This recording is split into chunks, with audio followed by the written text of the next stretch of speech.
Selamat sore Miss Amy dan teman-teman semua. Sekarang kami akan menjelaskan esai kami yaitu yang berjudul Industri dan Produk Tekstil Indonesia dalam Lingkupan AFTA. Jadi abstraknya di sini adalah di dalam abstrak ini dijelaskan isi dari penjelasan kelompok kami mengenai kasus yang kami ambil yang dimana awalnya itu kebutuhan dari sandang adalah kebutuhan yang sangat penting untuk manusia. Indonesia sendiri membentuk sebuah industri untuk memenuhi kebutuhan sandang dari masyarakat, yang dimana industri ini mengubah serat menjadi benang, dan selanjutnya mengubah benang menjadi pakaian yang akan dipakai. Lalu terbentuklah kerjasama yang dilakukan antara Indonesia dengan AFTA, yaitu Kawasan Perdagangan Bebas, yang diberlakukan antara Cina beserta 6 negara di dalam anggota ASEAN lainnya.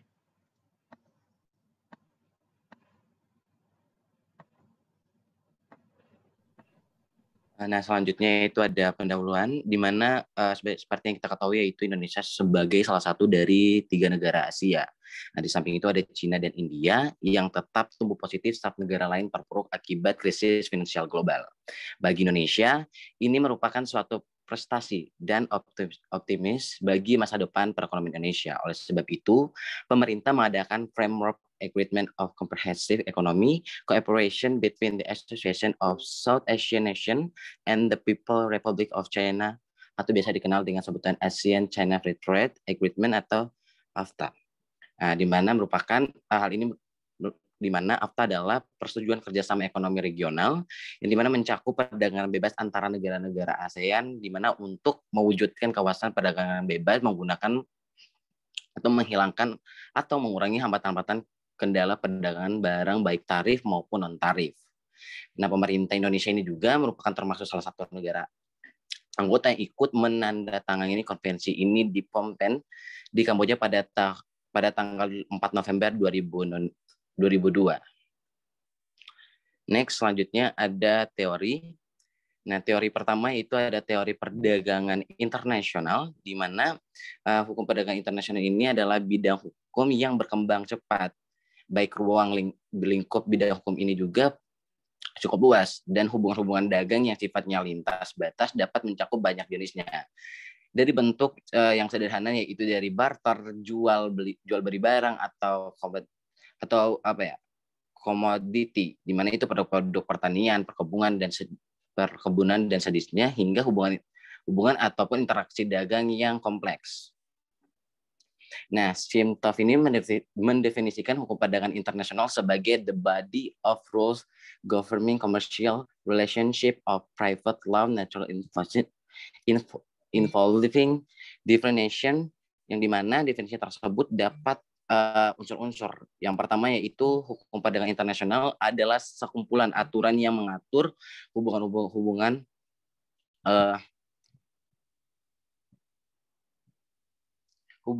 komersial yang bersifat hukum perdata. Yang kedua, hukum internasional ini aturan-aturannya itu tersebut itu mengatur transaksi-transaksi yang berbeda negara. Dalam definisinya itu Simtov itu menegaskan bahwa ruang lingkup bidang hukum ini tidak termasuk hubungan-hubungan komersial internasional dengan ciri hukum publik. Nah, hukum perdagangan internasional ini juga dapat dipandang sebagai suatu cabang khusus dari hukum internasional. Dan hukum internasional ini juga adalah aturan hukum internasional yang berlaku terhadap perdagangan baik barang, jasa, dan perlindungan hak atas kekayaan intelektual. Nah, teori dari Porter tentang daya saing nasional itu berangkat dari keyakinan bahwa teori ekonomi klasik ini yang menjelaskan tentang keunggulan komparatif tidak mencukupi atau bahkan tidak tepat. Nah, menurut Porter ini suatu negara itu memperoleh keunggulan dan daya saing atau komparatif jika perusahaan yang ada di negara tersebut komparatif. Next.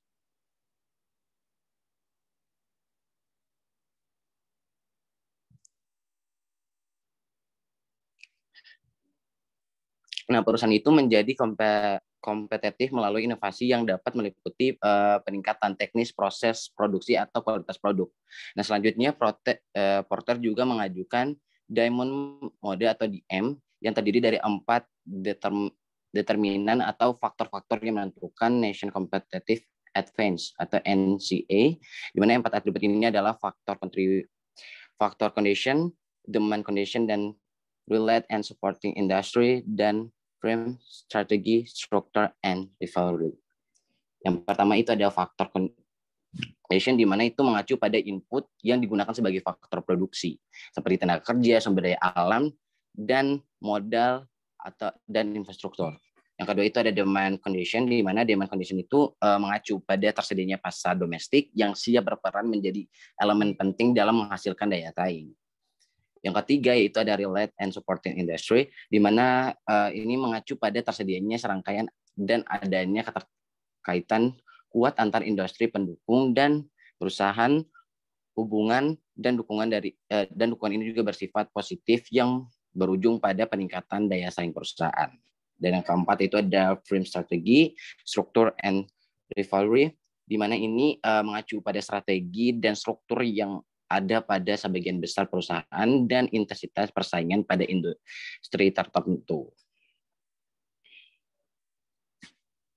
Nah, teori dari Diamond ini juga dapat digunakan dalam berbagai tataran. Dalam tataran nasional, pemerintah itu dapat merumuskan hal ini sebagai strategi untuk memperkuat keunggulan komparatif negara, yang dimana dapat dimanfaatkan oleh perusahaan-perusahaan nasional negara tersebut dalam kancah persaingan internasional. Dan menurut Porter pada tahun 1998, pemerintah itu juga bisa memperkuat keunggulan kompetitif dengan melakukan standarisasi kualitas produk nasional, menyusun baku mutu lingkungan dan keuangan, serta mendorong kerjasama vertikal antara pemasok dan pembeli di pasar domestik. Next. Oke, selanjutnya yaitu teori integrasi ekonomi. Yang teori ini itu terjadi ketika sekelompok negara dalam kawasan geografis yang sama bergabung untuk membentuk suatu persatuan. Di dalam integrasi ekonomi, sekelompok negara setuju untuk memindahkan batasan-batasan negara mereka untuk tujuan ekonomi tertentu, sehingga membentuk sistem pasar yang lebih besar dan lebih terikat. Menurut Michel Porter-Todaro dan Stephen C. Smith, integrasi ekonomi terdiri dari beberapa level. Yang pertama yaitu pembentukan free trade area, di mana tarif eksternal terhadap negara-negara luar yang dipungut oleh suatu negara anggota berbeda dengan yang dipungut oleh anggota yang lainnya, dan sementara perdagangan internal dibebaskan. Yang kedua, yaitu level berikut dari integrasi ekonomi adalah custom unions, di mana selain negara-negara anggota setuju untuk berdagang secara bebas tarif dalam batasan kolektif mereka. Yang ketiga, yaitu setelah custom union, maka economic union adalah tingkat terakhir dari tingkat integrasi politik dan ekonomi, di mana integrasi penuh pasar telah dapat tercapai. Pada tingkat ini, hambatan non-tarif sudah dieliminasi, sebagaimana hambatan tarif pun dihilangkan. Selanjutnya yaitu teori peran, yang dimana di sini menegaskan bahwa perilaku politik adalah perilaku dalam menjalankan peranan politik. Teori ini berasumsi bahwa sebagian besar perilaku politik adalah akibat dari tuntutan atau harapan yang kebetulan dipegang oleh aktor politik. Setiap peperanan ini memiliki dua arti. Setiap orang mempunyai macam-macam peranan yang berasal dari pola-pola pergaulannya. Peranan yang melekat dalam diri individu harus dibedakan dengan posisi dalam pergaulan kemasyarakatan. Peranan ini lebih menunjuk pada fungsi penyesuaian diri sebagai suatu proses. Jadi seseorang menduduki suatu posisi dalam masyarakat serta menjalankan suatu peranan. Peranan ini mencakup 3 hal, yaitu yang pertama, peranan meliputi norma-norma yang dihubungkan dengan posisi atau tempat seseorang dalam masyarakat. Peranan dalam arti merupakan rangkaian peraturan-peraturan yang membimbing seseorang dalam kehidupan masyarakat sebagai organisasi. Yang kedua, peranan adalah suatu konsep tentang apa yang dapat dilakukan oleh individu dalam masyarakat dalam organisasi. Yang ketiga, peranan juga dapat dikatakan sebagai perilaku individu yang penting bagi struktur sosial dan dalam masyarakat. Selanjutnya yaitu peranan dapat diartikan sebagai orientasi atau konsepsi dari bagian yang dimainkan oleh suatu pihak dalam posisi sosialnya. Dengan peranan tersebut, sang pelaku peran baik itu individu maupun organisasi akan berperilaku sesuai dengan harapan orang atau lingkungannya. Dalam hal ini, peranan menjalankan konsep melayani untuk menghubungkan harapan-harapan yang terpola dalam orang lain atau lingkungan dengan hubungan dengan pola yang menyusun struktur sosial. Peran sendiri merupakan seperangkat perilaku yang dapat terwujud sebagai perorangan sampai dengan kelompok baik kecil maupun besar yang kesemuanya menjalankan berbagai peranan. Oke. Lanjut, next. Berikutnya itu ada pembahasan penelitian. Jadi itu ini menjelaskan bagaimana industri tekstil itu akan sangat dibutuhkan dari sekarang ataupun ke depannya. Karena bukan hanya dapat memenuhi kebutuhan sandang dari masyarakat Indonesia, tapi juga membantu menurunkan tingkat pengangguran karena industri ini membutuhkan sekitar 1,5 juta tenaga kerja. Itu sekitaran 20% dari masyarakat Indonesia. Nah, Indonesia juga bekerja sama dengan ACFTA atau Association of Southeast Asian Nations China Free Trade Area, di mana kerjasama ini lahir dari adanya kesepakatan antara China dengan negara-negara ASEAN. Kerjasama ini untuk menghilangkan atau mengurangi beban-beban dari perdagangan antar negara. Nah, kawasan ACFTA ini juga merupakan kawasan konsumen paling besar di dunia, karena memiliki konsumen yang banyak sekitaran 1,926 miliar. Bisa dilihat dari tabel berikut, terdapat berikut adalah tabel yang bisa menjelaskan banyaknya jumlah konsumen dari kawasan ini. Kalau Indonesia dalam ACFTA ini bisa dikatakan sebagai pasar, tentu. Indonesia bergabung dengan ACFTA ada konsekuensi dan keuntungannya. Bisa jadi salah satu adanya konsekuensi itu alasannya karena masyarakat Indonesia itu lebih memilih produk luar negeri dibandingkan produk dalam negeri. Bahkan dari tahun 2003 sampai 2009 total ekspor itu rata-rata sebesar 12,15%, sedangkan impor itu 23,86%. Berikut juga ada data yang lebih perinci. Silakan di scroll lagi. Nah, berikut ada data-data yang lebih rinci. Kalau dari industri TPT Indonesia-nya sendiri itu tetap berjalan. Berikut juga tahun-tahun seberapa banyak produk tekstil yang sudah diekspor ke negara-negara luar selama tahun 2007, 2008, sama 2010. Industri ini dapat dilihat kalau adanya penurunan ekspor ke kawasan ACFTA selama 2007-2008. Kalau kawasan AFTA pada tahun 2007 cuma mencapai 1,46% dari total dan menurun sampai 0,62% pada 2008. Kalau kawasan ACFTA tahun 2007 hanya sebesar 1,67% dari semua total dan menurun sebesar 0,79% pada tahun 2008. Nah, jadi dari presentasi yang kecil ini, industri TPT Indonesia nggak cuma mengandalkan AFTA dan ACFTA, tapi masih mengandalkan pasar Amerika Serikat, Jepang, dan UE. Namun yang dikhawatirkan ini adalah Cina karena Cina menjadi ancaman yang besar bagi industri TPT Indonesia. Jadi dari tahun 2008 sampai 2009 ada sekitaran 426 perusahaan TPT Indonesia yang menyerah karena kalah saing sama Cina. Jadi dikatakan juga industri TPT Cina itu bisa semakin meningkat setiap tahunnya pada tahun 2008, naik sebesar 197% dan pada 2009 naik lagi sebesar 11%. Jadi sekitaran ada 1.144 miliar US dollar. Tapi nggak semuanya itu yang berhubungan dengan ACFTA itu buruk. Sebenarnya potensi Indonesia menjadi bagian dari ACFTA itu memiliki keuntungan yang besar, namun Indonesia belum bisa memanfaatkannya 100%. Nah, salah satu manfaatnya, contohnya, banyak perusahaan tekstil dari Cina yang menjalin kerjasama dengan perusahaan tekstil di Indonesia.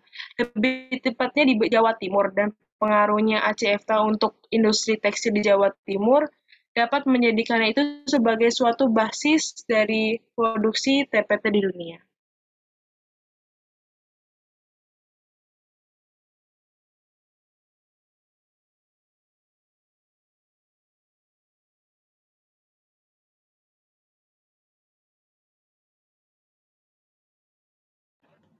Berikutnya adalah tabel klasifikasi rekap sektor di saham tekstil Indonesia. Jadi berdasarkan tabel ini, menjelaskan hasil rekapitulasi simulasi dari dampak kenaikan dalam demand atau permintaan untuk tekstil tanpa diubahnya tarif impor yang dimana memunculkan peningkatan output di seluruh sektor. Jadi yang pertama,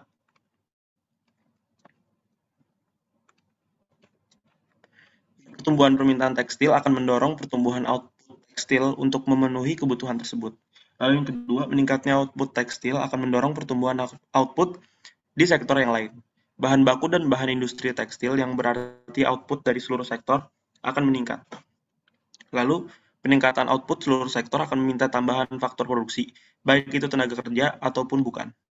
Lalu, peningkatan balas jasa faktor produksi tersebut akhirnya menjadi pendapatan institusi rumah tangga, perusahaan, dan pemerintah. Adanya peningkatan pendapatan tersebut akan mendorong institusi untuk melakukan pertumbuhan konsumsi oleh institusi. Selanjutnya, peningkatan konsumsi tersebut akan menimbulkan terjadinya pendorongan pertumbuhan output seluruh sektor, kemudian akhirnya akan mendorong permintaan faktor produksi, lalu meningkatkan pendapatan institusi, dan mendorong konsumsi, dan seterusnya.